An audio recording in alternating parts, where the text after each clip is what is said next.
नमस्कार दोस्तों, आज हम इंग्लिश पढ़ने के रूल्स को देखेंगे क्योंकि इंग्लिश जो है पढ़ने के उसके कुछ रूल्स होते हैं। तो उसी रूल्स के अंतर्गत आज हम देखेंगे एक उच्चारण, और एक उच्चारण कहाँ पे क्या होता है उसको हम अलग अलग नियम के माध्यम से देखेंगे। और यहाँ पे मैंने दो नियम लिए हुए हैं। तो हम पहला नियम देखते हैं कि इंग्लिश पढ़ने के लिए कौन से रूल कहाँ पे क्या उच्चारण करता है। तो देखते हैं यहाँ पे एक उच्चारण के लिए पहला रूल। तो पहला रूल कह रहा है कि जब दो कंसोनेंट के बीच ए आए, दो कंसोनेंट के बीच ए आए तो ए का उच्चारण ए पढ़ते हैं। जब दो कंसोनेंट के बीच में ए आए तो ए को हम क्या पढ़ते हैं? ए पढ़ते हैं। अब यहाँ पे कुछ उदाहरण हुए हैं तो देख लीजिए, बी ए टी, यहाँ पे दो कंसोनेंट है, एक बी कंसोनेंट और टी कंसोनेंट, उसके जो बीच में है वो है ए। तो इसलिए इसका जो उच्चारण होगा ए होगा। इसका उच्चारण क्या होगा? ए होगा। तो यहाँ हम इसको पढ़ेंगे बैट, बैट। उसी तरह बी ए जी, यहाँ भी दो कंसोनेंट है, बी और जी कंसोनेंट है और बीच में आया ए, तो ए का उच्चारण हो जाएगा ए, तो इसलिए हो जाएगा बैग, बैग। उसी तरह से अगला है C A T cat, C A T cat, H A T hat, B A D bad, F A N fan, M A N man. क्योंकि इन सारे वर्ड्स में बीच में ए है और लास्ट और शुरू में दो कंसोनेंट है, इसीलिए इसका जो उच्चारण है ऐसे उच्चारण हो रहा है। यहाँ पे ए का उच्चारण क्या हो जाएगा? ए हो जाएगा।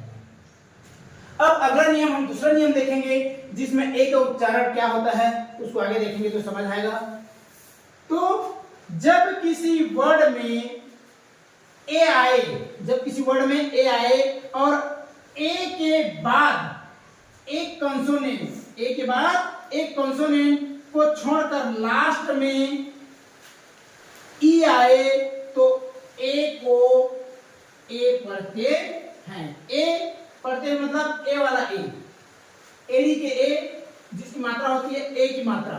तो हम ये वाला ए पढ़ते हैं कहाँ पे? जब किसी वर्ड में एक ए आए और ए के बाद एक कंसोनेंट और कंसोनेंट को छोड़ करके लास्ट में ई आता है, तब हम ए का उच्चारण जो है ए ही होता है। अब इसको हम शब्द से देखते हैं। जैसे कि एक शब्द दिया हुआ है, इसमें शब्द में है बी ए के ई। तो देखो ए के बाद, इसके ए के बाद एक कंसोनेंट है और कंसोनेंट को के बाद उसी कंसोनेंट के बाद ई दी है, मतलब ए के बाद एक कंसोनेंट को हमको छोड़ना है और छोड़ने के बाद क्या आ गया? ई आ गया। इसलिए यहाँ पे ए का जो उच्चारण है ए हो जाएगा, क्योंकि ए के बाद एक कंसोनेंट जिसको हमको छोड़ना है, उसके बाद लास्ट में आ गया ई, शब्द के जो लास्ट में है ई है, इसलिए यहाँ पे इसको उच्चारण क्या हो जाएगा? ए। तो इसको हम पढ़ेंगे बेक। उसी तरह से बी ए एस ई, यहाँ भी एक कंसोनेंट को छोड़ेंगे और उसके लास्ट में ई है, तो ये हो जाएगा बेस। यहाँ भी वैसी एक कंसोनेंट छोड़ेंगे, लास्ट में ई है, फेक। वो यहाँ भी वैसी लेट, यहाँ भी टेट, केक, हेड और सेम। तो इस तरह से ए के बाद एक कंसोनेंट को छोड़ करके लास्ट में अगर ई आता है तो वहां ए का उच्चारण ए हो जाता है, एडी का ए, जो हिंदी में है एडी का ए हो जाता है। तो ये वीडियो आपको कैसा लगा दोस्तों? अगर अच्छा लगे तो लाइक, शेयर और कमेंट जरूर करें।